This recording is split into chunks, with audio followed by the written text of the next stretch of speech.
location in the Quran is Madian. God explains that Moses escaped from the Pharaoh and fled to Madian before he was chosen as a messenger. Moses lived in, worked at, and got married in Madian. God says in the Quran, and to Madian their brother Shoaib. And it is known that the grave and the mountain of Prophet Shoaib is in Yemen.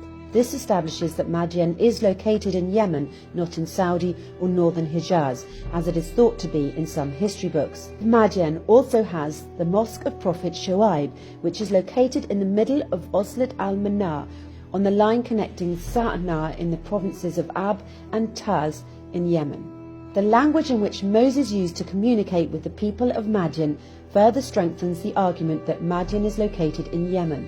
The Quran describes how Moses was able to speak at length with the people of Madian without a translator. Refer to the conversation as cited in the Quran. As soon as Moses reached the well in Madian, exhausted from his journey, he was taken by a scene. At this well, men were gathering, and all their focus was on giving water to their sheep and cattle. Two girls were standing modestly on the side, unable to compete with the men to get water for their sheep. He asked them, as narrated in the Quran, "What's wrong?" In other words, why are you not getting water for your sheep? They replied, "We cannot do so until the men leave, as our father is an old man." In other words, they could not go and fight with the men, so they were waiting. Moses helped them to get water. The Quran says he helped them feeding their cattle and sheep, and then he left to the shadow and said, "O God, I am thankful for all your blessings to me." Then one of the two girls came back to him and asked him to meet her father in order to thank him. As narrated in the Quran, one of them came walking modestly and said, "Our father is inviting you in order to reward you for what you've done." Moses went to meet the girl's father, and he told him the story of his escape from Pharaoh. As he came to the old man, he told him the story. So the old man replied, "Do not worry, you are saved from an oppressive people." The old man asked him to marry one of his daughters and to work with him in farming. "I want you to marry one of my daughters," to the end of the verse. This dialogue shows that the people in northern Sudan, or to be precise in the southern part of Misr before the 1899 borders, the place that Moses used to live in under the rule of the Pharaoh, and the people in Madian, the place that Moses escaped to, spoke the same language. The language they spoke is the southern Arabian language that is known to linguists as the Hammerian language. This southern Arabian language was both the language of Yemen and Abyssinia, and is also referred to as the Ge'ez language. If anything, this explains why Moses fled from northern Sudan to Madian or Yemen, a place which shared a common language. It's important to understand here that the Arabian language can be classified into the southern Arabian language and the northern Arabian language.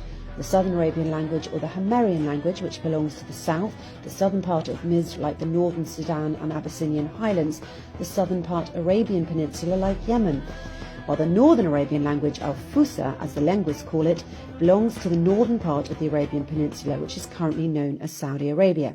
Both languages share similar origins, and people speaking either language could perfectly understand one another. Now we agree that Moses was born and raised at the southern part of Misr and spoke the language of its people, the same language the Pharaoh and Israelites spoke. The Quran says, "And we never sent a messenger except by the tongue of his people, so he can illustrate to them the right, so God can guide whom he wants. He is the most wise."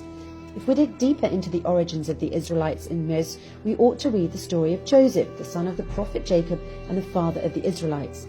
We all know that Joseph was thrown in the well by his brothers and was brought into Misr as a slave.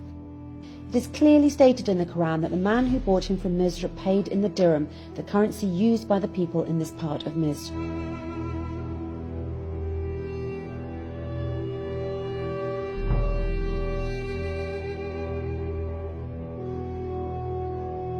Knowing which region in Misr at the time dealt in dirhams will also lead us to figure out where Joseph was sold and whether the caravan entered Misr from the north towards Sinai, coming from the Sham, or it entered Misr from the south towards Abyssinia, coming from the southern Arabian Peninsula.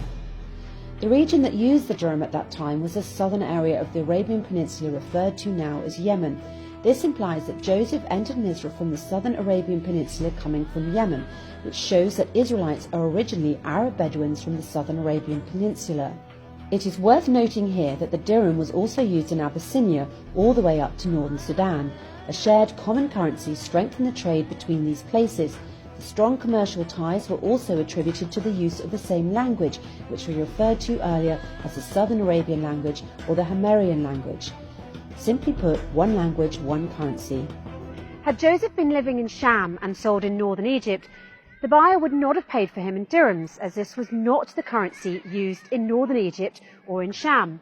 Nevertheless, it is a common misconception that Joseph, his parents and his brothers arrived from Sham to Egypt, indicating that the origins of the Israelites are from Sham. The Quran says on the tongue of Joseph, and he got them from the Bedouin area. It's impossible that the people in Egypt would refer to the people in Sham as Bedouins, because Bedouins were the inhabitants of the Arabian Peninsula at that time. Moreover, immigration of the Bedouins from the southern Arabian Peninsula to the southern part of Misr was a common practice at that time. In fact, a large number of inhabitants of Yemen immigrated to the southern part of Misr, now called North Sudan, through Abyssinia, and settled there in the south after the destruction of Mareb Dam. The connection between Yemen in the southern Arabian Peninsula and Abyssinia is strong and goes back to BC.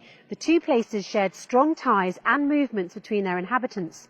Southern Arabs immigrated to the African coasts of Abyssinia and formed their own settlements there. Also, Africans immigrated to the southern Arabian Peninsula and even ruled it several times. This kind of immigration continued until Ptolemies ruled and had control over the Red Sea. Obviously, this two-way immigration led to the unification of languages between the different nations. That's why the Southern Arabian language was the most popular language in both Abyssinia and Yemen. Furthermore, when early Muslims emigrated to Abyssinia, escaping the oppression of Quraysh, they met al-Najashi, the ruler of Abyssinia. The companion Ja'far min Abi Talib read to al-Najashi from Surat Maryam in the presence of the priests, and while al-Najashi was listening to Surat Maryam, he burst into tears and his companions cried as well. A verse was then revealed, and as they hear what has been revealed to the Prophet, you can see their eyes full of tears from what they knew was the truth. Key question here is, how did al-Najashi and the priests understand the language of the Quran when they were speaking Abyssinian while Ja'far was speaking the Northern Arabian language? This proves to you that the language of Abyssinia at that time was the same language being used in the Southern Arabian Peninsula, Yemen, and that the Northern and Southern Arabian languages share the same origins, and that, as mentioned earlier, the people who speak both languages can understand one another. In summary, southern Misr, now northern Sudan, as known in ancient times, shared the same language with the people of Abyssinia and those of the southern Arabian Peninsula, Yemen. This language is the Southern Arabian language. Also, the dirham is the currency of the Southern Arabian Peninsula, all the way to Abyssinia through the east and north of Sudan. We can now understand that the immigration of Bedouins from the Southern Arabian Peninsula to southern Misr was a common practice at that time and not limited to the Israelites when Joseph welcomed his brothers and parents into Misr. All this proves that Moses spoke the same language of the Pharaoh, and that the escape of Moses from the Pharaoh in northern Sudan to the south in Madian, Yemen, makes perfect sense. To take this one step further, based on the previous premise, mainly that Abyssinia, Yemen and northern Sudan shared the same language, as well as scientific proof that the first Homo sapien was discovered inside this triangle, specifically in Abyssinia, where the first civilization in the world was located, it shows that the first language humans used was this Southern Arabian language. In a nutshell, the Southern Arabian language is the oldest and first language for humans to know, and it is the origin of all other languages.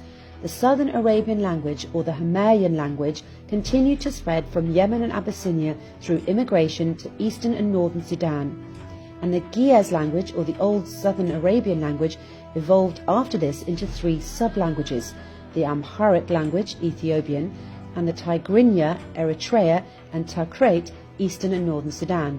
All these languages have significant commonalities and are written using the same alphabet.